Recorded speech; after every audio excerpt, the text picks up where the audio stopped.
Another curious element to all of this, of course, Charlie Kirk actually gave opinions to people who fundamentally disagreed with him. That was the whole point of, you know, the discourse and the debate that went with it. I loved it when people would say to him, you know, it's like it upsets me. You're causing, you know, your views I find upsetting. And he said, well, I don't care about that. And it's not when somebody says I'm offended. Like, are we meant to care that you're offended? Who cares that you're offended? Nobody cares if you're offended. And what does that mean anyway? There's a great Australian comedian, can't remember his name now, does a whole routine about being offended. And what happened? Did your leg fall off when you got offended? No, nothing happened. That's what happened. Nothing, absolutely nothing. You've just built this kind of strange, dubious, bizarre, bonkers, quirky idea in your head that something happened to you and that deserves to be noted by others because you were offended. Get in the bin. I don't care about your offence. I said it at the beginning. That's why courtrooms, they don't decide court cases based on emotions. Otherwise, all manner of people would be sent to the chiller because somebody was upset by what happened. It doesn't work like that.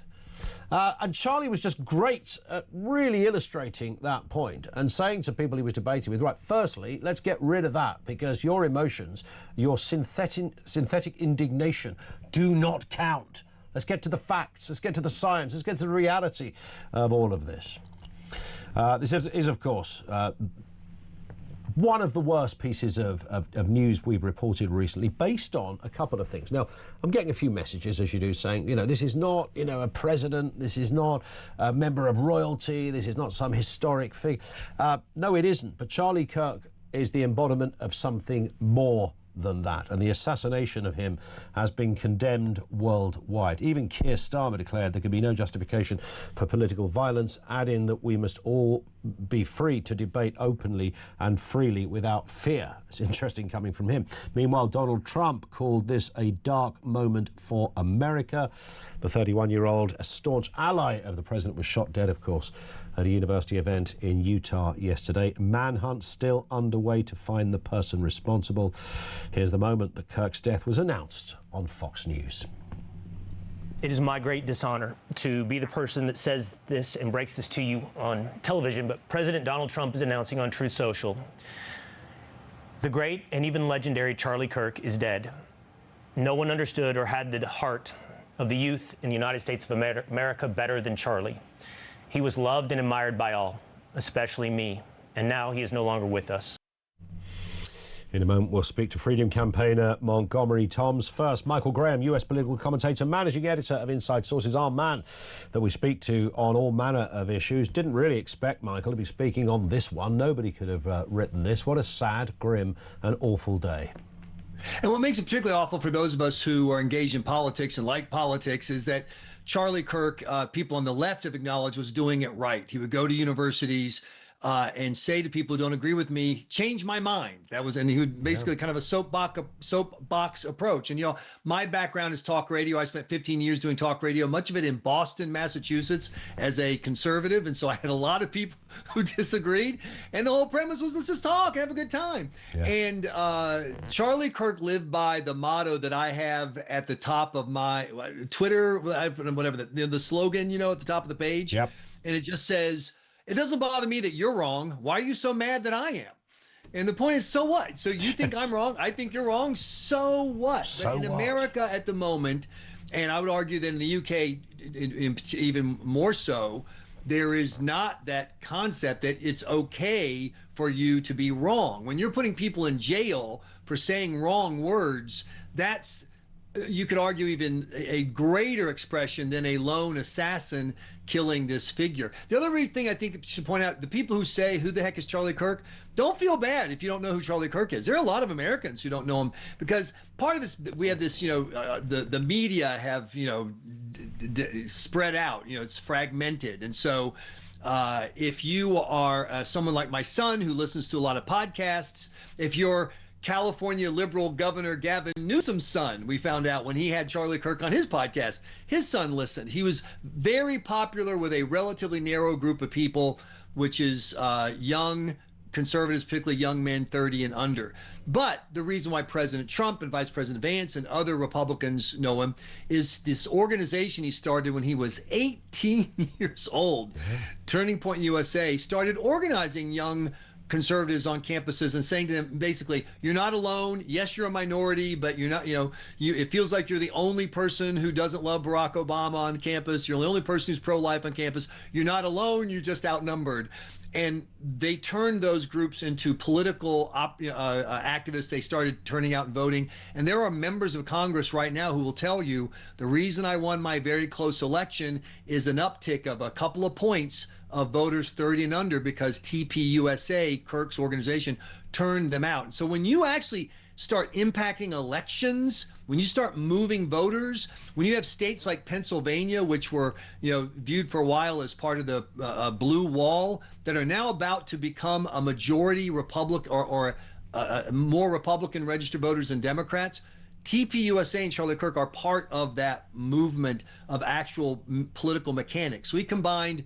He had a media presence. He was a great debater. He was good on TV, but he actually did the work of organizing and building an infrastructure, which is far more impressive in Washington, D.C. than being able to mouth off on a podcast. Where do you sense, Michael, there's lots of people have different views on this, that this kind of division in politics really kicked in? Because I said right at the beginning of the programme, we've sort of moved from a place where people just used to have a different opinion.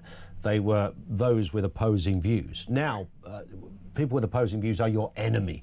Not just any old enemy, an enemy you want dead. I mean, that never used to be. You look back to the Reagan era, even the Clinton era. I mean, I know there's always been mad nut jobs out there that will want to kill somebody for rather curious reasons. But generally speaking, what was the tipping point where we went from just someone with a different view to someone who was essentially the Antichrist? A wiser and less arrogant person would say, oh, that's a difficult question. I'm going to tell you exactly the minute that it happened in the U.S. And that was the minute that the U.S. Supreme Court made George W. Bush president in 2001. That was the crack. And all of the other divides started with that crack. Not because the Supreme Court was right or wrong. I mean, it was a really messy situation. 520 votes in the state of Florida. I mean, it was, there was no win. But that crack, then amplified by the rise of new media, online media, Drudge would happen a few years later, or had just happened 2 years earlier. It all comes from there. There's just a fundamental distrust that social media has amplified. And now you have people living in silos, listening to other people, left and right, saying the other side, they worship Satan. Look, think about this. What is one of the conspiracy theories that is so ingrained on the right, despite overwhelming evidence that it's just not true? It's the idea that liberals, Democrats are raping children, that they have rape cages and whatnot, blah blah. It feeds into the Jeffrey Epstein thing. There's a whole social media silo where that's bandied around. And then on the other side, you've got they really are trying to bring back Hitler thinking, which of course is idiocy. And yet social media allows that idiotic theory to gain ground if you stay in your silo. It's interesting because one of our commentators, Peter, that was just over here, of course, 24 years ago today, 9/11, we should also remember that. And I asked the same question to him. When did he think this kind of moment happened? And he identified the timescale in a similar way to you, but he said it was when Blair essentially wanted to go into Iraq, and obviously that was an American, British and other allies, all at the same time. Right. There was 1 million people march in this kind of biggest march there's ever been. I know you have to be careful whether you just do you make policy by people marching, or do you have to have a focus? And I get it. Some people were pro that invasion, some were against it, but it did create, in the same way that those damaged Chads caused so much hassle down in the Sunshine State, over here Blair going into war. There was lots of things happening in the UK Parliament. You had ministers reading out what they said was intelligence reports, and it turned out it was a dissertation from a student who went to some university somewhere. You remember Colin Powell with his, this is the stuff that is going to kill us, and it turned out there was all of that. So rightly or wrongly, whether Iraq invasion was the right thing to do or the wrong thing to do, it was a point of huge division, and maybe sowed those initial seeds of distrust. Well, let me put these pieces together. I think that the force that has led us to where we are in politics in the West and the rise of populism, et cetera, is the premise that the elites carried with them after World War II, that I can just tell you what to do, and you're just going to do it. Yeah. And I'm going to decide what to do, and I'm going to do it. And by the way, if anything goes wrong, I don't get blamed for it. Your sons go fight the war. Your mom loses her mortgage in the collapse, whatever. And I'm still telling you what to do because I'm better, smarter than you. And what we really learned as a culture, once again, thanks in part to media dissemination, so we got to go past the gatekeepers, who also are part of the elites at the Times of London or New York Times, is that our elites suck. They're idiots. They're terrible. Yes. They got the Iraq War wrong. It's not the Iraq War good or bad. They just got it wrong. They did it wrong. They executed wrong. And one of the things that always frustrated me during the whole Iraq War is, during World War II, which was the easiest war to understand ever, the Nazis are coming and Japan invaded you. FDR felt the need to go on the radio regularly and say, look, let me tell you what's going on. Let me explain to you why I sent your sons to fight. You, as the average people, you need to understand. When did the West, when did Bush, Blair, when they say, look, I get that you're confused by the Iraq War. It's kind of confusing. What we're trying to do is we're trying to change the culture of the Middle East so we don't have another 50 years of suicide bombings and airplane hijackings. It's going to take, 2 decades. It's going to cost this. Let me explain to you why this will be worth it so your grandkids can grow up in a world where there is no Islamist terrorism. They didn't bother. They didn't. Their attitude was just like with the financial collapse and, and 100 other decisions, COVID. I know what's going on. You're a bunch of dummies. Sit down and shut up. Takes us back to Charlie Kirk, whose attitude was the opposite. He's like, look, I get it. I'm an evangelical Christian in a secular world. I'm a young guy who's a conservative. You could even see far right in where I'm supposed to be a liberal. I actually am willing to say that people who say they're girls who are born boys are actually boys. Let me explain it to you. Yeah. And that's what he did. He went around explaining, and he didn't care if you thought he was an idiot. That was your problem. Indeed. I have my reasons. Here it is. Look at the difference in those two approaches to how we get along as a civil society. Correct. And ask yourself, which one will be better over the long term? 100%. Michael, it is a sad day, but I'm always grateful for your views, particularly on something like this. Michael Graham, US political commentator on the programme. Let's get a word from Montgomery Toms, Freedom Campaigner. Good afternoon to you, Montgomery. Good afternoon. Thanks for having me on. You know what it's like to be shouted at and ridiculed and lampooned. You mooch around the place often with a big old megaphone explaining what's right and what could be right and freedoms and all the rest of it. You're a man with big opinions. You're a young guy as well in your 20s. So this is, this is sort of familiar territory in some respects to you.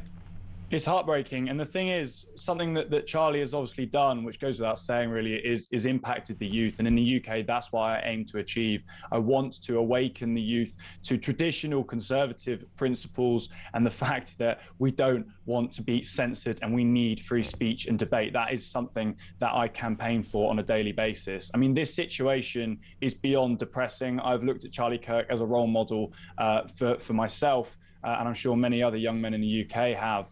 What's really, really depressing, and you actually touched on it before I came on, is the fact that our Prime Minister has actually put a tweet out saying we must all be free to debate openly and freely without fear. Coming from that man, that has to be one of the most undermining, hypocritical statements of the year. That man would have had Charlie Kirk locked up in the UK if he was to do what he's done in America. And I myself was arrested recently for wearing a placard stating that to be trans is to have a mental illness. We have a massive attack on free speech, and now we've lost one of the original, you could say, kind of role models for debate in the US. So it's beyond upsetting, and the fact that we have so many people, call them left wing, call it what you want, on social media actually celebrating the fact that a man has been silenced with a bullet is just tells you the amount of evil that we have in this world. The trouble is, I suppose, and I was touching on this with Alex Phillips, is that if you are of that disposition politically on the left, by this stage, you have so sufficiently reduced your opponent to the status of the Antichrist. They might as well be Chairman Mao or Idi Amin or Adolf Hitler all mixed into one. So you've othered them, as Peter Barnes said earlier. You've put them in a place where they are lower than a snake's belly, lower than a drop curb, all of that stuff. So you can do anything to those people because they're horrific people. They're the enemy. They're evil.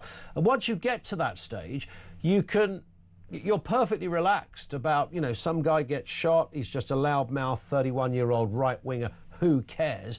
He was the Antichrist. And these people are that twisted that that's kind of how they define this. And I would just add to that, they're helped along by people like John McDonnell and those people that want to call democratically elected politicians Nazis and scum and racist.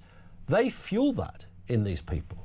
No, you're absolutely right. And even in the UK, as I just go back to Starmer, you know, he has fueled that. He's contributed to that culture of deeming individuals who just support free speech and traditional values as far right. I mean, I do think this goes beyond left and right wing. I think this is now a battle of good and evil. I mean, Charlie Kirk was, you know, an incredibly strong Christian, and you can't help but realize that I think this, as I say, goes beyond just the values of free speech and debate. And whilst that's obviously a key point here, it's also the case of saying that people have been hijacked. People have had their minds turned into this kind of soup of this dystopian chaos that apparently individuals who oppose just basic attacks on our freedom are suddenly far-right fascists that deserve to be killed. And look, people like myself, people like you, like we are now in a position where we're sort of looking over our shoulder and going, you know, who's next? We are seeing this rise in hatred, and we really do need to club together in unity and resist the temptation to fight amongst one another, because really we're at a kind of T-junction here 100%. As to what direction we want to go in. Just a final point, Montgomery. You posted on X that you spoke to your dad. As usual, you wrote he expressed his concerns about my safety. He reminded me that I might push things too far in pursuit of my mission. Sometimes I become so focused on the principles of freedom that I put myself in harm's way regardless of the consequences. I mean, you did just touch on it there. I mean, some people would say when something like this happens, yes, you have to be aware that there are half-wits out there, and then there are lethal half-wits. But of course, you could argue that these kind of things embolden you to carry on. Yeah, I think you make an incredibly important point, and I am emboldened, and I'm not in the slightest scared of carrying on in the fight for truth and freedom, especially in the UK. But it's just a stark reminder that I will sometimes walk into situations, regardless of the consequences, just holding on to my principles, and I'll get a phone call from friends or family, and they'll say, you know, you really took a risk there.